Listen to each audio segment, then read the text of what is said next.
ئەم شەو تەکمیلەیەکی باسەکەی دوێنە شەوەکەین ئینشاڵڵە دەربارەی غەزای بەدر کە خوای پەروەردگار ناوی ناوە یەومە الفورقان، ڕۆژی گوێکردنەوەی حەق و باتڵ. تەکمیلەکەشی هەردێمە سەر چەند ئاەتێک کە لە سەرەتای سوورەی ئەنفالا بوو، گەیشتبووینە ئەو ئاەتەی کە خوای پەروەردگارە فەرمێ: أعوذ بالله من الشيطان الرجيم وإذ يعدكم الله إحدى الطائفتين أنها لكم وتودون أن غير ذات الشوكة تكون لكم ويريد الله أن يحق الحق بكلماته ويقطع دابر الكافرين ليحق الحق ويبطل الباطل ولو كره المجرمون. باسي أواناك كتشون خواي پروردگار ما بستيشي تري هي لم هاتنا دروي أم كوملا مسلمان مستضعفة وأوانش بو خوان هدفي شي تريان هبو بلام جوازي لهدف كانت مهمة باس إرادي هردو لأكا فرمي يريد الله أن يحق الحق بكلماته أمان باسكا وكو إمام الزمخشري فرمي رحمة خوالي بالله آية الدواء أوات تكرار نية كأفرمي ليحق الحق ويبطل الباطل ولو كره المجرمون. أما هدفك لهنا ندروي بيغمبر صلى الله عليه وسلم وهروها أو مجموعي كالقل يابون أماش لبناوي تشيا لبناوي أوياك حق بچسبه حقش خوای پەروەردگار وەکو لەم ئاەتانەدا بۆمان ڕوونەکاتەوە حەق بە شتێکی قسە ناسەلمێ و ناچەسپێ و خەڵکیش ناگەڕێنەوە بۆ لای حەق ئەگەر بەس ئێمە بە بانگەوازێکی موسالیمانە بیکەین، بەڵکو حەق پێویستی بە هێزێکیش هەیە بیپارێزێ، حەق پێویستی بە هێزێکیش هەیە تەنفیزیکە. لە کام وڵاتەی ئەڵێ خەڵکی زۆر مسەقەفن، خەڵک لە زەریبە ڕائەکەن لە وڵاتە ئەوروپاییانە ئەگەر ترسی قانونیان نەبێ، خەڵکی یەکتری ئەخۆن بەرنوێژی نیوەڕۆ ئەگەر ترسی عقوبەیان نەبێ. هەموو مەبدەئێک وایە، هەموو مەبدەئێک پێویستی بە هێزێک هەیە بۆ پاراستنی. بە تەئکید ئەم سوورەتەش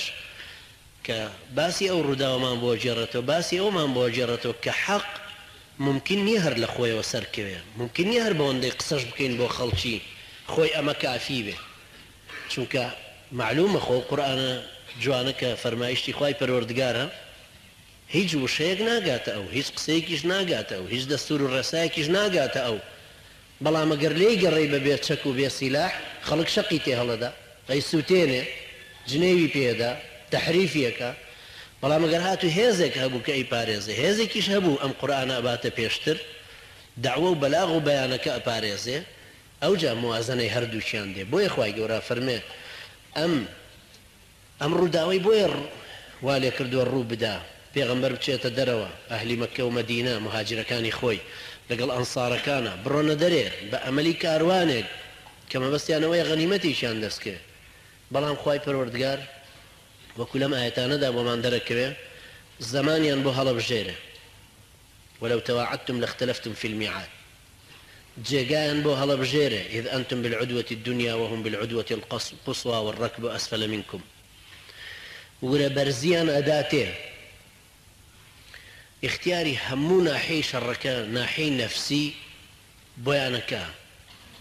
لەوەی کە خەون ئەبینێ پێغەمبەر عەلەیهی سڵاو وسلام کە عەدەدەکەیان چۆنە، لەوەی کە مسلمانان لە واقعی حاڵە عەدەدی ئەوان چۆنە بینن، لە یەکەم شەڕێکە کە فورقانە چۆن خوای پەروەردگار هەمووی ئامادەکە بۆ ئەوەی بیسەلمێنێ کە ئەم دینە مسلمانان شوێن کەوتوانی ئەم دینە مەسئولیەتەکەیان ئەوەیە کە بەقەدەر قەدەری خوای پەروەردگار کە توانایان هەیە بەسەری ئەسبابی مادی ئامادەکەن. ئەمما نەتیجەی شەڕ، هەڵبژاردننی شەڕ، ئەوە خوای پەروەردگار خۆی ئەزانێ. ئەم شوێنەی ئێمە مجاهدین خەڵقی تیا نەبوو مەگەر خوای گەورە فەرمێ وەسەکەنتم فی مەساکن الذین ظەلموا ئەنفوسەهم. خوای پەروەردگار مەگەر چۆن جێگا و ڕێگایەک هەڵەبژێرێ بۆ مسلمانان، ئەوەندەیان لەسەر مسلمانان ئەسباب بگرنە دەست. لێرەشە خوای گەورە کە فەرمێ ليحق الحق ويبطل الباطل ولو كره المجرمون، لەبەر خاتری ئەوەیە کە خوای پەروەردگار ئەو حەقە بهێنێتە دی. لە مجمەلی ئەم شەڕەیە لە باسی ئەم ئاەتانەیە ئەوە فێرە بین کە یەکەم چۆن خوای پەروەردگار عقدەت الخەوفی لابردووە لە دڵی ئەو مسلمانانە، واتە گرەی ترس. چۆن هەموو ئینسانێک کە لەژێر سڵتە و زوڵم و جەبەڕوتی فئەیە کۆمەڵێکە ئاژی یا دەوڵەتێکە ئاژی ئیتر زۆر محتاجی بەوەیە کە وردە وردە یارمەتی بدەی بەوەی ترسەکەی نەمێنێ جا بیئەیە کە ئینسانە ترسێنێ وای لێ دێ ترس لە هەموو هەڵسوکەوتێکیا دەرەکەوێتەوە لە قسەکردنیە لە ڕەوشتیە هەڵسوکەوت و ڕەفتاریە لە ئاوردانەوەی و مراقبەکردنی خەڵک و لە خەڵک ترسان و لە هەموو شتێک بەو شێوەیە ڕووەدا بەڵام خوای پەروەردگار ئەوێ بە تەدریج ئەمانە فێرکە سوورەتی ئەنفال و غەزای بەدر وەکو ڕەوڕەوەیەک چۆنە دەیتە دەست مناڵێک وردە وردە فێری دارەدارەیەکەیت و خۆی بڕوا ئەنجا غەزوەی بەدر لە ناحەی شەڕ و ناحەی ئیستیعدادی نەفسی بۆ مواجهەی کافر بەو شێوەیە یەکەم غەزوەی ڕووەدا ئەو عقدەی خەوفیان نامێنێ هەموو وەختێک ئەو مسلمانانە کە لە جاهیلیەتی شیانایی وەکو بیلالی حەبەشی کە ئەیان کڕی و ئەیان فرۆشتەوە کە ئەو هەموو ئومەیەی کوڕی خەلەف ئەو هەموو عەزابەیەدا یا خەبابی کوڕی ئەرەت پشکۆیان لەسەر پشتی ئەکوژانەوە بە چەوری لەشی ئاگرەکە ئەکوژایەوە یان ئەوانی تر مصعبی کوڕی عومێر کە مسلمان بوو ئاگریان لەژێر کایان لەژێر لوتیا سووتان بۆی هەر بە دووکەڵەکەی قانگی بدەن لە کاتێکا کە دەوڵەمەندترین و شۆخ و شەنگترین کوڕی مەککە بوو خەڵکانێکی تر هەمووی لەژێر ئەو معاناتەیە بوون وەکو ئەبوبەکری سدیقیش کە لێدانی خوارد و عەزیەتی خوارد ئێستا ڕۆژی مواجهەیە یەکسەر ئەو نەفسیەتانە دێن سەیرەکەن ئەمە ئەو تاغوتانن کە تەعزیبیانەدان باشە لەوێ لە مەکە خۆنیانەوێرا بەرامبەریان سەر هەڵبڕن ئەوانەوەندە بەدەسەڵات بوون ئەوە ئێستا دیسان هاتوون بۆ شەڕی ئەمان لەبەرەوە سەرکەوتنی ئەمان کە خوای گەورە ئەو ئەرزیەتی ئامادە کردو بۆی سەرکەون شتێکی نەفسی زۆر گەورەیەکە لەوە بەدوا فێری شەڕە بن ئەمجارە فێرە بن کەیتر بڕۆنە پێشتر سیقەیان بە سەرکەوتنی خوای گەورە ئەوێ ئەنجا هەست پێکەن کە بە قەدرەوەندەی ئەمان بۆ خوا ئەسوڵحێن خوای پەروەردگاریش ئەویان ئەداتێ بۆیە فێری چی بوون جورئەت بوون لە جورئەتەکەوە فێری شەڕ بوون بچنە پێشێ بە جورئەت و شەڕەکە وەکو ئەسباب وەکو ئەسالیبی بەکارهێنانی چەکیش سەرکەوتنەکەیان دەستکەوت و دوای ئەوەی ئەو سیفەتە ئیمانیانیان تیا بوو کە دوێنەشەوە باسمان کرد لە تەقوای خوای پەروەردگار و ئیسلاحی ذات البین و ئەنجا ئیطاعی خوا و پێغەمبەری خوا و هەروەها ئیقامەت الصەلا هەروەها ئیتاء الزەکا هەروەها ئەم معنەویاتەی کە بەرز بۆ لە دڵ و دەرونیا سەیرەکەن ئەمان کەمن ئەوان زۆرن ئەمان چەکیان کەمە ئەوان پڕچەکن ئەمان ئەسڵن مسالیمن بۆ شەڕ نەچوون ئەوان لەوێەوە بۆ شەڕ هاتوون هەموو معادلەکە بەرابەر یەک نین بۆیە ئەم فئەیە هەر هی ئەوەیە کە بترسێ شتێکی طەبیعیشە کە یوساقون إلى الموت كأنما يساقون إلى الموت وهم ينظرون لێرەش ئەومان باس کرد کە پێغەمبەر صلی الله عليه وسلم زۆرە پاڕایەوە وەختێک کە عەباکەی کەوتە خوار و ئەبوو بەکر ڕەزای خوای لێ بێ فەرمووی ئەی پێغەمبەری خوا حتمەن خوای پەروەردگار سەرکەوتنەکەمان پێ ئەبەخشێ پاشان پێغەمبەر صلی الله عليه وسلم مژدەی دا کە مژدەی سەرکەوتنەکەی دراوە تێ و حتمەن سەرەکەون سەرکەوتنێکی زۆر مهمیش بوو ئەو شەوە کە بۆ سبەینێ مواجهەکە بوو مسلمانەکان هێشتا بە قسەی حوبابی کوڕی منذر نەچوو بوونە پێشەوە بۆ سەر کانیاوەکان هەندێکانی ئەوان گرتبوویان ئەو زەمینەی کە ئەوانی تیابوون زەمینەیەکی ڕەقتر بوو ئەم زەمینەی ئەمانی تیابوون زەمینەیەکی فشەڵ بوو لم و خوێی لێ بوو طبعا لەو شوێنە سەحرایانە خاستەن بە شەڕە شمشێر شەڕیان کردووە کە شمشێرەکە ئەوە شوێنێ قاچی لە دواوە لە گلمەکە ئاوادرێ فعل و ڕەتفعلی ئەرزە ڕەقەکە ئەرزەکە ڕەق نییە تاکو بە قووەتر ڕەتفعلەکەی دروست کاتەوە و خۆی بگرێ پاشان ئەحکامی تەیەموم نەهاتە بۆ خوارەوە هێشتا مسلمانەکان هەندێکیان تووشی جەنابەت بوو بوون شەو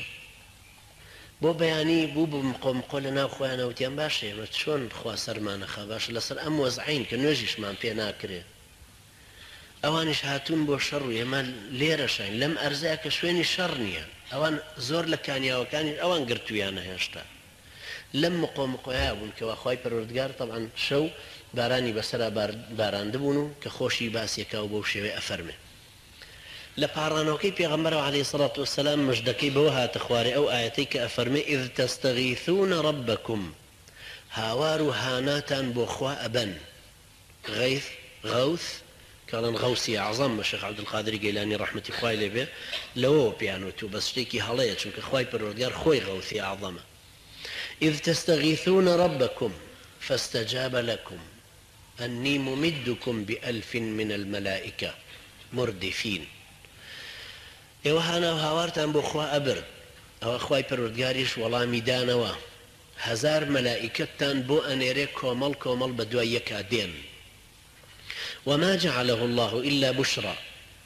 خوای پەروەردگار ئەم مەلایکەتانەی تەنها بۆ مژدە بۆ ئێوە ناردووە بۆ ورەبەرزیەکی تر بۆەوەی هەست پێ بکەن کە تەنها ئێوە لە مەیدانە نین لە حەدیثی پێغەمبەر هەیە صلی الله عليه وسلم کە مەلائکەت هەن وەزیفەیان شەڕا بێنە خوارەوە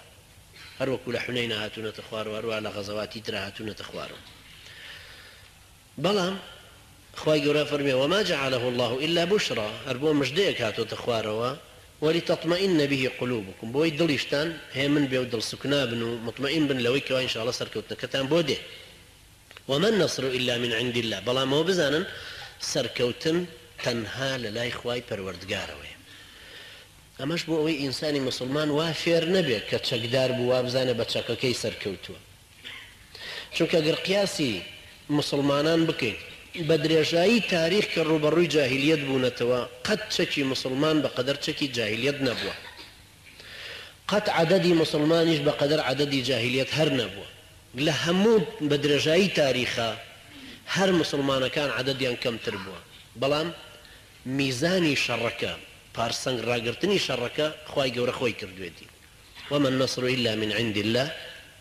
إن الله عزيز حكيم خوای پەروەردگار هەموو ئیشێکیش لە جێی خۆیان إذ يغشيكم النعاس أمنة منه سەرەتا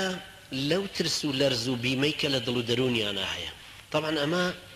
بەڕاستی وەکو محەممەد یاسر مستەشاری شێخ سەیاف جێڕایەوە وتی من ئەمەم لە مەدینە خوێندووە تەفسیری ئەمەشم لە مەدینە خوێندبوو إذ يغشيكم النعاس أمنة منه بەڵام نەم ئەزانی ئەم نوعاسە یعنی خەون وەنەوزدان أفرميتي أفرمي إذ يغشيكم النعاس أمنة منه يعني ونوزيك ديني بسرتانا سرتايشي خو آوا هموتانا قريتوا ألا نمزاني قيمة أم ونوزتشي هتا لجبنا وجرقي شرع بيني لأفغانستان شو كلكاتي شرع إنسان أعصابي ما عندوها كأزاني مردم ليه ونزيكا شوا وحرسا تشاو جري تشن ما عندوش بو بينا خوي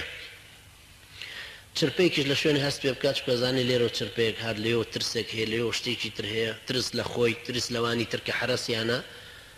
زیاتر مەترسی لێنیشێ پاشان ئێستا لەم زمانەیە جۆرێک قومبەلە پێیا بووە دروستیان کردووە بە تۆپەی هاون یا تیارای هاوێ بەس بۆ ئەوەیە کە خەوت لێ نەکەوێت سەدایەکی گەورە دروستەکە بۆی ڕاچڵەکی ئەگەر بشخەوی معلومە یەکێک لە وەسیلەی دوژمن کە هجوومێنێتە سەر دژمنەکەی خۆی ئیشاعەیەک دیعایەک بڵاوە کاتۆڵە ئەم شەو هجوومە بەڵام هجووم ناکەن خۆیان بە ڕۆژ ئیستعداداتێک دەرەبڕن و دێن و ئەڕۆن و ئانە بۆی تەرەفەکەی تر وا بزانێ بە ڕۆژ هجوومەکەن دوای خەبەرێکی تر بڵاوە کاتەوەکو شایعاڵێ نا دوێنە شەو ئیستعدادیان تەواو نەبوو ئەم شەو هجوومەکەن دەیدەی دووسێ شەو ئاوایان لێکا بۆی ئەوان عەسابیان ماندوو ببێ بۆیە خوای گەورە لێرە فەرمێ إذ يغشيكم النعاس خۆی خەوتن لەو کاتەیە ئەو پەڕی ئەطمئنانە یعنی ئەو پەڕی سیقەبوونە بەسەرکەوتنی خوا بۆ دوو شتیشی تایە یەکەم حەوانەوەی لەشی تایە ئینسان بە طەبیعەتی حاڵ کە ئەخەوێت چەند ماندووش بی کە خەوتی ئیسراحە دەکەی هەروەها جانیبی نەفسیشی تایە کە تووشی ئەو نوعاسە بوو ئەنجا فەرمێتی ئەمەنەتەن منه ئەمەنەتەن 4 جار لە قورئانە تیکرار بۆتەوە شەی ئەمەنە بمعناي دڵ سوکنابوون و هێمنبوونەوە لە کاتی بوونی مەترسیەکەش بەڵام ئەمن چیە أولئك لهم الأمن وهم مهتدون أولئك لهم الأمن يعني أسبابي ترس لبردميان نماوە بەڵام ئەمەنە يعني دڵیشیان سوکنابووە و ئەسبابی ترسەکەش ماوە إذ يغشيكم النعاس أمنة منه وينزل عليكم من السماء ماء ئاویشتان لە ئاسمانەوە بۆ نێرێتە خوارەوە ئەو شەوە کە باری لیوطهیرەکم به هەردوو معنا پاکتان کاتەوە لەوەی کە جەنابەتتان هەیە ئەوەش حکمەتێکە بۆیە فقهێک کە سەحابیەکان فێربوون کە کۆمەڵی مسلمان یەکەم جار فێربوون حرەکەتیان کردو و فێری فقه بوون. بەڵام زمانی ئێستای ئێمە خەڵک ڕوا بە فەقێتی دەرسە خوێنێ چاوەڕێکە حرەکەت بکا بۆی تەطبیقی فقهەکەی تیا بکە. فەرقەکەش زۆرە لە نێوانی ئەوەی ئینسان حرەکەت دەکا پاشان لە احتیاجی خۆیەوە فێری فقه بێت ئەو کاتە بیری ناچێت بە عەمەلی فێرت. فەرقیش زۆرە لە نێوانی یەکێکی تر فەقێک ئەرکانی حەجە خوێنێ بەڵام لە 50 ساڵیش هەر دەجاریشی بخوێنە هەر بیرێچێتەوە چونکە جارێک نەچووە بۆ حەج تاکو ئەرکانەکان تەطبیق. تۆ لە فقه قەسر و جەمع بخوێنە بەڵام کە سەفەرت نەکرد فێری و ئەحکامە فقیانە بە تەواوی نابی وەلەو بشزانی بیڵێیتەوە بە دەرس. ئەمەش لێرە بەو شێوەیە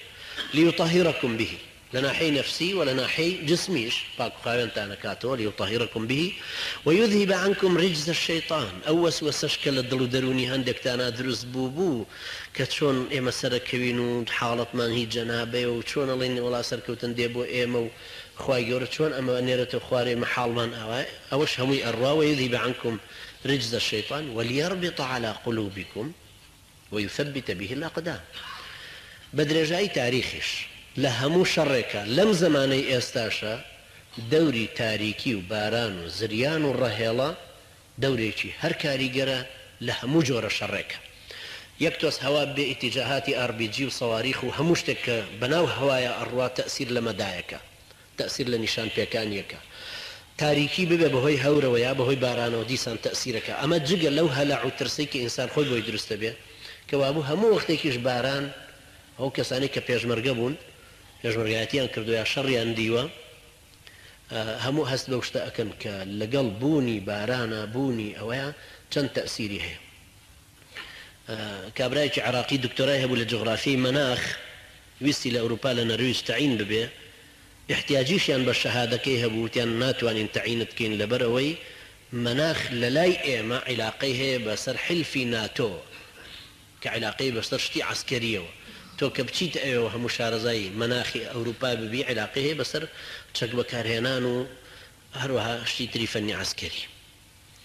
وما جعله الله إلا بشرى ولتطمئن به قلوبكم وما النصر إلا من عند الله إن الله عزيز حكيم إذ يغشيكم النعاس أمنة منه وينزل عليكم من السماء ماء ليطهركم به ويذهب عنكم رجز الشيطان وليربط على قلوبكم ويثبت به الأقدام. شوينشتان جي بيشتان قايم تربكة هم بمادي وكل ما كبتو تربي طبعا خويا قري بناحي شر شاكترة هم وكو تثبيت قدم يعني خوراقري وجرأة زيادة بيبخشي. إذ يوحي ربك إلى الملائكة خواهي پروردگاريش بهمان شيء وخواكي تو ربك يعني كپروردگاري توه مالكي توه سيدي توه توي پرورد كردوا. إذ يوحي ربك إلى الملائكة أني معكم من يجلقلت أنا ملائكة كان فثبتوا الذين آمنوا أو كساني إيمانيان هناوا إيمانيان جيجر تركن قاتيان قايم تركن لسر موقفي شركيان. سألقي في قلوب الذين كفروا الرعب أو كسانشك كافر خمت النبي من ترس أخمن ضلوا درونيانو پیغمبر صلى الله عليه وسلم فرمين نصرت بالرعب مسيرة شهر لما دا يقمانق دا حركتي كم ترسي حركة كردنكي من أتيت ضلي دجمنو يستاش أو اشتهر هي يستاش غرب بيه لإسلام فوبيا يعني الرعب من الإسلام توقين لإسلام. جارك لولاتي لألمانيا لبازار شروال من بيابو ريش دريش جامانيك بسرمو شو مناو مصعدك ويشيك لترسهات درو لناو مصعدك يشيك كيف هربس بمظهرك وبو شروال وكلاو جامانو يزاني بزان لشوها ترنقا وابزان الأفريقا يستاش أو ترسهي برامر بإسلام لقل أويا كخلق لأوروبا مسلحنين فلام لوجودي إسلامية ترسن كزياد دكاو تشنأكا وبلاوة بيتو خاصة خلقي أويك مسلمان بن مسلمان بوني شان جدية طبعا وكم لنا وكم الإخوانا كبير باوريك جوارقن بجدي وريقرن. سألقي في قلوب الذين كفروا الرعب فاضربوا فوق الأعناق واضربوا منهم كل بنان. فيري أنا كملائكة كانش شون كشمشير وشين أو تكي بياني وشين لقردنيان بدن لدستيان بدن كآلتي بكارهناني سلاحك يعني. ذلك بأنه شاق الله ورسوله أو أنا لبروي كوتبون الترفي تريد دجبة خوا وبيغمبري خواوة يعني شاق الله يعني شق يقدر يزبوه كلين يقدر يزبوه وكو دولة يقدر يزبوه جيجا يقدر يزبوه أوان لو طرفن أويج لو طرف خوا بيغمبري خوا لطرفي كان أنه أوانش دجمناتي خوا بيغمبري خوا كان لطرف كيترو ومن يشاقق الله ورسوله هر كسيكش دجايتي خوا بيغمبري خوا بكا فإن الله شديد العقاب خواي پروردگار سزاي زور سختي هي ذلكم فذوقوه وأن للكافرين عذاب النار طلني أجبن لو ككافر كان سزاي آقري جهنميان هي أنجا آيات يغفرمي يا أيها الذين آمنوا أيها كساني إيمان تان هيناوا يا أيها الذين آمنوا إذا لقيتم الذين كفروا زحفا فلا تولوهم الأدبار أي أو كساني إيمان تان هيناوا أجر دجمن كانتان برامبرتان وستان وهيرشيان هينايا سرتان زحفا وەکچۆن مناڵێک پێی نەگرتووە لەسەر سمتی ئەخشێ ئەگەر دوژمنەکانتان ئەوەندە زۆر بن کە فاصل لە نێوانیانەوە دیار نەبێ ئەوەندە زۆریش بن کە دێن هجوومتان بۆ دێنن فەلا تولوهم الأدبار پشتیان تێمەکەن هەڵمەیەن ڕامەکەن لێیان ئەنجا تعبیرێکی قورئانیشە فەلا تولوهم الأدبار يعني دبر يعني پشتیان تێمەکە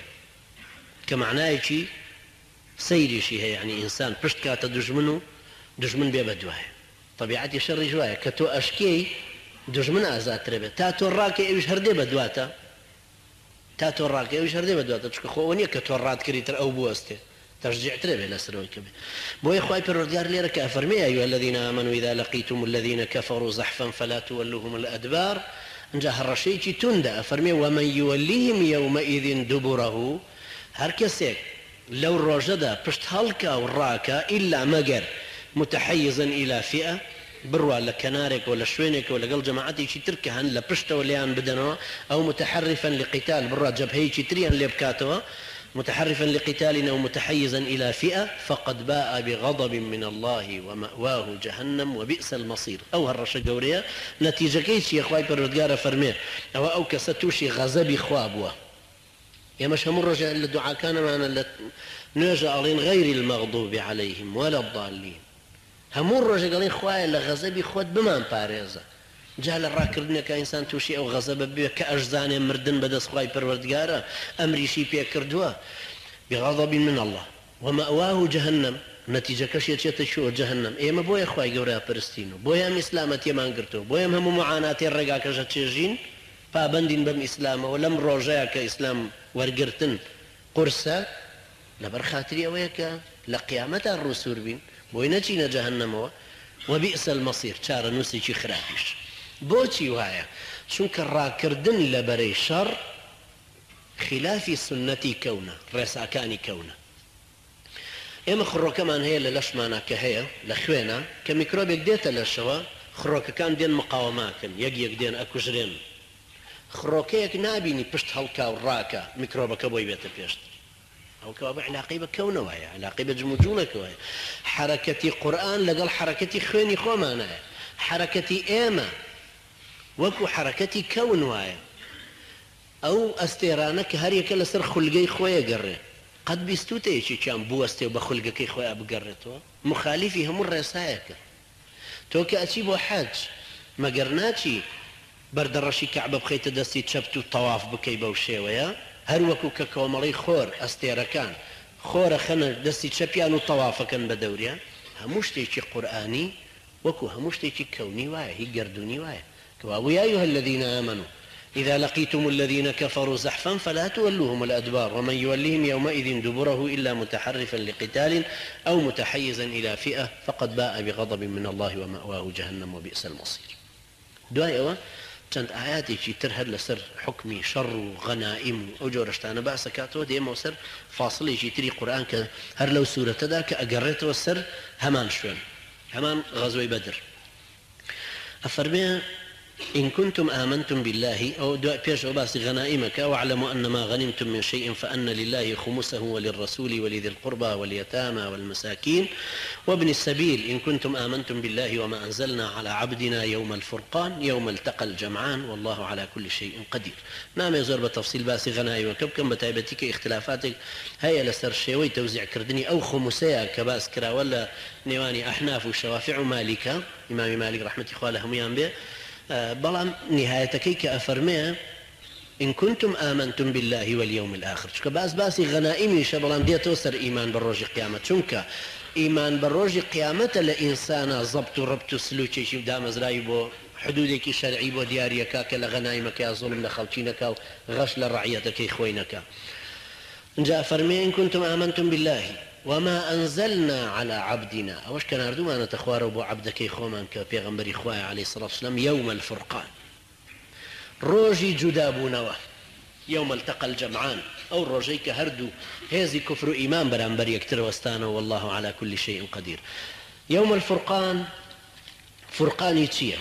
فرقاني حق باطل لناخي إنسانا كهست بيك لناخي خويا هست بو حقائك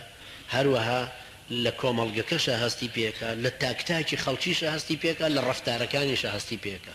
ڕۆژێکە جودابوونەوەی ئەخلاقی ئیسلامە لەگەڵ ئەخلاقی کوفر تعلق بەخواوە تعلق بە ئەسنامەوە پاراستنی دینی خوایە پاراستنی مەصالحی کۆمەڵێکی مترف و کاربەدەستی مجتەمەعی جاهیلیە. هەروەها فرقانە لە نێوانی دوو عەهدا عەهدێکیان سەبر و موسابەرەیە تاکو سەرکەوتن عهدێکی تریان معانات و دەردەسەری و محنەت و چەوسانەوەیە لە نێوانی ئەم دوو عەهدەشایە دیسان کە یەوم الفورقانە دوو عەهدی بەشەریشە دیسان دروستبوونی تاچی مسلمان جەماعەی مسلمان مجتەمەعی مسلمان و دەولەی مسلیمە لە مەدینە مقابلی فەردی کوفر و جەماعەی کوفر یان جەماعاتی کوفر و مجتەمەعی کوفر و دەوڵەتی کوفر ڕوبەڕووبوونەوەی یەوم الفورقان فرقانێکە لە نێوانی سیستمی ئیسلامی دید و تێڕوانینی ئیسلامی ئایدۆلۆژی ئیسلامی دەربارەی بوون و غەیب و ئینسان و ژیان لەگەڵ دیدە جاهیلیەکانە. هەروەها فرقانە لە نێوانی دوو دید و تێڕوانینە دەربارەی هۆکانی سەرکەوتن و هۆکانی بەزین. ئەمان وا ئەزانن هۆی سەرکەوتن خوای پەروەردگارە وەمە النەصر ئیلا من عند الله ئەوان وا ئەزانن هۆی سەرکەوتن هەزار چەکدارەکەی کە هێناوێنێتەوە لەگەڵ خۆیان وەزانن هۆی سەرکەوتنەکەی ئەو وشترانەیە کە باری بۆ هەڵگرتوون و ڕم و تیر و کەوانەکانیانی بۆ هەڵگرتوون یان ئەو هاندانەیە بۆ شەڕ کە هاتوونەتە پێشەوە یان ئەو جێیە کە ئەوان هەڵیان بژاردووە بەڵام ئەوانە هیچی نییە دیسان. هەروەها بریتیە لە يوم الفرقان لنيواني دو شێوازی کارکردنی ئیسلامی کە ممکن نییە ئەم ئیسلامە بەبێ ڕێبازی جیهاد بمێنێ و هەنگاوێکیش بچێتە پێش چونکە شتێکی ناممکنە ئەگەر وانە بوایە خوای گەورە باسی منافقی نەئەکرد لە سوورەی تەوبەیە بفەرمێ وەلەو ئەرادوا الخروج لأعدوا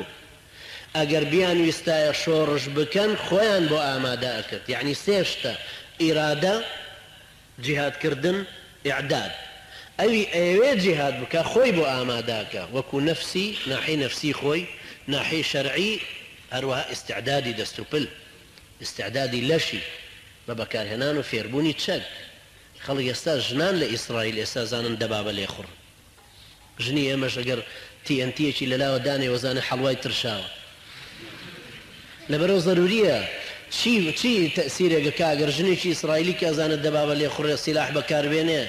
ئافرەتێکی مسلمان بۆ بێ لە کلاشینکۆڤ بترسێ لەو گۆشەیەدانراوەڵێ ئەمان نەتەقێ لە کاتێکا شتێکی ئەوەندە مهمیش نییە یعنی ئافرەتێک وەختی شەڕ لە کونەمەترێزێکەوە لە پەنجەرەیەکەوە کە فیشەکە تەقێنێ مقابلەکەی گەر ڕۆستەمی زاڵیش بێت چوزانێ ئەوەی کە فیشەکەکە تەقێنە ژنە لەوێ ئازایە ئازانیە ئەو چاوی لێ فیشەکێک بەرەو ڕووی دێ هەلع و ترسێک لە ترسی فیشەکەکان لە دڵ و دەروێنیا دروستە بێت یان ئافرەتێکی مسلمان کە بزانە قومبەلەیەک بەکاربێنێ نارنجۆژێکی دەستی ڕمانەیەکی دەستی یعنی چی ئەگەر گرتوێتی بەدەستی بزانێ ئاڵقەکەی دەربێنە بیشی خاتەوە جێی خۆی بزانێت کە دەری هێناوە شتوانێ ئاو قسەش بکاو بە دەستی شێو بە پەنجەکانیشی ئاوا لێ بکە بەس یەکەمین ئەخیری بەرەڵانە يعني لكاتك أو فير ببي بوي ورد بكاري بينه بتواني يعني أما تشي آزايت أما تشي أبي تشي روستميتيك بيه تشي علم فنك بيه كبزاني ألقى كي راك تشي فريداته أو ديواركوا هيك تيجي وند قرزنية لبرو بالراستي إعداد فرزة لسر مسلمان جنو بياويان فرزة لسريان وكو دزنوش بو نوش شون جهاد شون نوش استا نوش عشامان كردوا دوای چەند سەعاتێکی کە ئێمە نوێژی بەیانی لەسەرمان فەرزە بێ فەجر کەوابوو بێت دەستنوێژ فێر ببین دەستنوێژیش هەڵگرین بۆ ئەو کاتە ئێستا خەوین و پێش نوێژ دوای خەبەرمانە بێتەوە لە پارشێو دەستنوێژە شوین بۆ نوێژەکە کەوابوو دەستنوێژ مقدمەی نوێژە خۆ ئامادەکردن و تەدریب لەسەر سیلاح مقدمەی ئەو جیهادەیە کە هەر لەسەرمان فەرزە بێ هەروەکو کە لە هەموو مەزهەبەکانە باسییان کردو ئەمجا بەڕاستی لە ڕووی شەڕیشەوە من ئەوەندەی بۆم دەرکەوتووە لەم قورئانە پیرۆزەیە خوای پەروەردگار کە باسی شەڕەکە ئینسان بەس ئەوەندەی لەسەرە ئەوەی خوا ئەمری پێکردووە بیکە واعدوا لهم ما استطعتم من قوة ئەوەندەی ئەتوانن قووەت ئامادە بکەن قووە نەکیرەیە بەڵام پێغەمبەر عەلەیهی سڵات وسەلام لەسەر منبەر وەکو لە حەدیثی صحیحی مسلمە هاتووە لە عوقبەی کوڕی عامرەوە أجرته فرمي جوم ليبو بيغمبر صلى الله عليه وسلم لسر منبر فرموي ألا إن القوة الرمي ألا إن القوة الرمي ألا إن القوة الرمي يعني واعدوا لهم ما استطعتم من قوة يعني واعدوا لهم ما استطعتم من رمي إمامي صنعانيش لكتابي سبل السلامة فرمي أجر كاتي خوي تير وشير ورمو كم زمانه أم سلاح آليانية يعني زور عيب إنسان نزانه لو عمرشا لكردواريشا خاصة لكم ملقي كردواري نزانه دمان شيء بكاربين يا كلاشينكوف بكاربين هو براسي هر خوي وكو بياو نقصانية شي قوري إنسان نزانه بكاربين شجاعي وكو مسلمان كفرز لسري شي فير بين انجا خوي پروردگار كبو من باسكا لقرآن ايما بس او اندمان لسر بجوري ام دينا حركت كين اما زمينه خوا سازيكا لجيقا مكان لزمان لشوازي الروبونوا هر الأول ديارة يعني كوملك مسلماني مستضعف روشتونا تدرب وقع فلا خواهي جورا شريكي جوريانا كابتوشو شريكي شكا سيرا كان معنا هزار كس هاتون بوشر جاء ما بالراسي إنسان وزعك كتولا مزقوتا استدانشتوين وأمانة وأمشتم درسانا أخوينين أما لحالتي شر إنسان هستي بيكا كتو سيركي بيسكس اللي قالها نازاني بيان بيلا شو داني فاصل زور داني أترسيليو دزيب كان ببين تابيان تكبيرك ناوير يلي بخوال لتكبيرك وأنا زانن چند كذبتي الله أكبر أنجا أو شكي بيتا وسلاحاني بيتا وفي شكي بيتا مترسي أوت هي كمبكا مترسي أوت هي أنجا بريندار الدبي علاجة نيها شيان ليكي والحاصل وزعك إنسان لميداني شر الرجولة خوي درخة لميداني شر إنسان هسبيك أنجا چند ترسنوجيش بي استا كتشويت الشر هر چند دقائق يكمي مهمة نيو ساعات يكم مهمة تردو أي وردور النفسية تدرات يلقل أو وزعتها زي كحية ويا أخوي پروردگار ليرك باسي ويكردوا فرميه يوم الفرقان يوم التقى الجمعان والله على كل شيء قدير فرميه إذ أنتم بالعدوة الدنيا وهم بالعدوة القصوى إيوان ترفي مدينة وان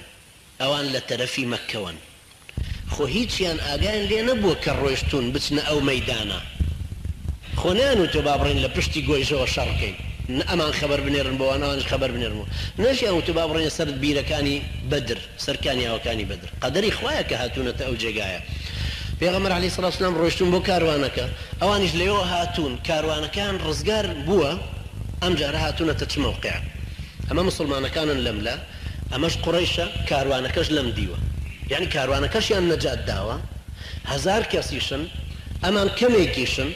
بو كاروانكش هاتون دستي ان نجيشتو همو اسبابي قوة لقل امانه ورا برزي لقل امانه بلان خواي قوري أمان برزكاته بتشي إذا أنتم بالعدوة الدنيا وهم بالعدوة القصوى والركب أسفل منكم أما يحكي ولو تواعدتم لاختلفتم في الميعاد أجر إيوه وعدك تان بداية بقرج بتان وتاكاكا لفلان تاريخ باب رين شرك إلا سركاني أو كاني بدر أو كانت اختلاف تان تيكو هندك أيود والله بشين هندك أيود نتشين هندك أيود بخوا بس صدق سو شر ناكر يرجو إما أسلح أمان فيني وأنا مو استعدادي يعني اختلافاتك كوت نيواني أنا بلان أمشتك وقدر وخواي بردار هنا يتبيش ولا برتي ولكن ليقضي الله أمرا كان مفعولا. لبر خاطري قرارك كخواي پروردگار أمرك إراديك أي تنفيذ ببين ليحق الحق ويبطل الباطل ولو كره المجرمون. انجا فرمي ليهلك من هلك عن بينة ويحيى من حي عن بينة. بو يترواضح ببو خلقش او يبي لجبهي كفرة بي ولا قال كفرة بهلاكات بتشي بفتارات بتشي باب الرا لقال يابي او اشياء بجي لقال ايمانا با لقال طرفي ايمانا بجي اخوة يقول فرمي ليهلك من هلك عن بينة ويحيى من حي عن بينة. باش انا فرمي ان الله لسميع عليم. اذ يريكهم الله في منامك قليلا. پیغمبر صلى الله عليه وسلم لخوني خوي دا بيني قريش كان كمن كخبري بو خبري دا بالصحابة كان فرمي قريش كان كمن اما يك انسان كاسبك هادشنا كي كما وري برست ربيت وازات ربيت. ولو اراكهم كثيرا لفشلتم ولتنازعتم في الامر ولكن الله سلم. والله ما قرواي بيشان بدانايا كزورن اوان ايوا فاشل بون لنا اخوتانا نزاعك وتبينتانو. طبعا نزاعي سبب فشل ولا تنازعوا فتفشلوا وتذهب ريحكم قوتك تانا فوتها. ليرا فرمي لفشلتم ولتنازعتم في الامر ولكن الله سلم. خواهي پروردگار صفكي ايوي بسلامتي ديسان باراستو بوي او في اثنينك يتناو او شتيكي زور طبيعية لها مو حربك لها مو شوينك لها مو حزبك لها مو دولتك جبهي الشر كزانيا اختلافاتي تيك وتشر كدا مزرنو بوي لنا اخوانا اختلافا كان حل كانوا على الاقل بيدنجي كنتا ما ويشي زور دو هي برجين وسر او اختلافاتنا. انه عليم بذات الصدور. واذ يريكموهم اذ التقيتم في اعينكم قليلا. ديسان لو اقعيش ابو خونكي بيغمرش عليه الصلاه والسلام كراس بويا ولا خوني بيني وتيك كمن لو اقعي حالي شائع وكسيريانا كان خواي رواي خستوتا بيرشاوي وككمن. حتى ابن مسعود فرمي كسير ما كردن ببيعك مدة لا تنشتوتي اهل عدد يعني زور كما بينو حفتاك زبن تبا اخوة من واقمانا بمصبب اواجه فرمي والله من واقمانا بمكصد كزبن. اذ يريكهم الله اذ يريكموهم اذ التقيتم في اعينكم قليلا ويقللكم في اعينهم. خوتان كم يشتانكات ولا برشاوي كافركان بوي كافركان مغرور ببن امجاره كسيري انا كالله كره انها لشرذمة قليل تخاو توم اوكو مالت شيء كره هاري صبرين بيتشينو انكين بلفه جاء طبعا دائما انسان طبعا لجبهات وايا لكاتي شر كومالي شي فشكر خوي هنا كات ديتا بيشو مقاييس شر كنازان شيء وشونا ديتا بيشو جاب بو تملق بو مسؤولكي قربان جناب امرك والله همي انا بيتشينو وانا تشين تايش كالسيتا بيشو سيركا يلا باشا تو ندو دي عم بيتشينو يبو بزيبي الراد كردو والله تشيبكم خطاي مني جماعة من راين كرد اوش ليرة هربا همانشي وخواي قورا فرمي ويقللكم في اعينهم دي ثانية وش كما كاتوا لبرشاين بوان مغرور ببن بلا كره مارشون بدرقتي عندين ايش بوتشي ليقضي الله امرا كان مفعولا. ديسان بو اوي امري خواي پروردگار كبرياري لسرداو وببه بيت بيشو ديسان والى الله ترجع الامور. امش همو كارو باريكش طبعا قررتوا بلا خواي پروردگار اوي كليرا فيرا بين اختياري دو جبهة كبر عن بربا يكتر بو عدد كم بزور ام قلة ام زورة ام بيتشك اوان زورترن ام مسالم بو او بو حرب هاتو تبيشر. اختياري جيغاكا اذا انتم بالعدوة الدنيا وهم بالعدوة القصوى. اختياري زمانك ولو تواعدتم لاختلفتم في الميعاد. ورا برزي بنسبة امانوا ورا الرخاو بنسبة اوانوا تيك شرجان وبو بشر حفتاكس لوان كجرا حفتاكس يشيان لي اسير بو او كارساتش هاد بدليانا كايتر هر ايان لاوانا وهر ايان شيوانيانا جرات شون كشتيوان بخوانا ونديبو شوان بلالي حبشي كبردي كان خص سربشتي تعذيب دراو شقيان تيهلا داو هريود احد هجد صلاتي كترين ما بو ام بلالي حبشي باش مشيرك الرشد ولا اميه كري خلفي دا ولا ناو شاني وتابشتي دو قاشي كردو چونك همو الرقوقيني خويك هيا كيش اشاون جاوش طبعا شتيكي نفسية بويا خواي قورا فرمي لمجالي الشرع برامبر بدوج منها فرميتي فرمي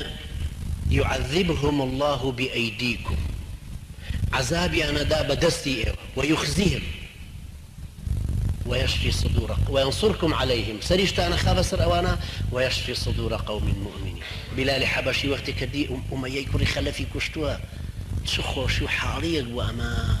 أما أو طاغوتية كتشيلة منك هر لحظة بزان أو تعذيبات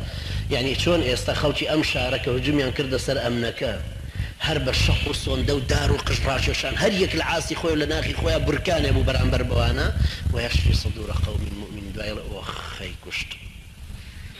خايب الرجال رحمه الله مشي وش كوثر كتمامك. أقول قولي هذا واستغفر الله لي ولكم.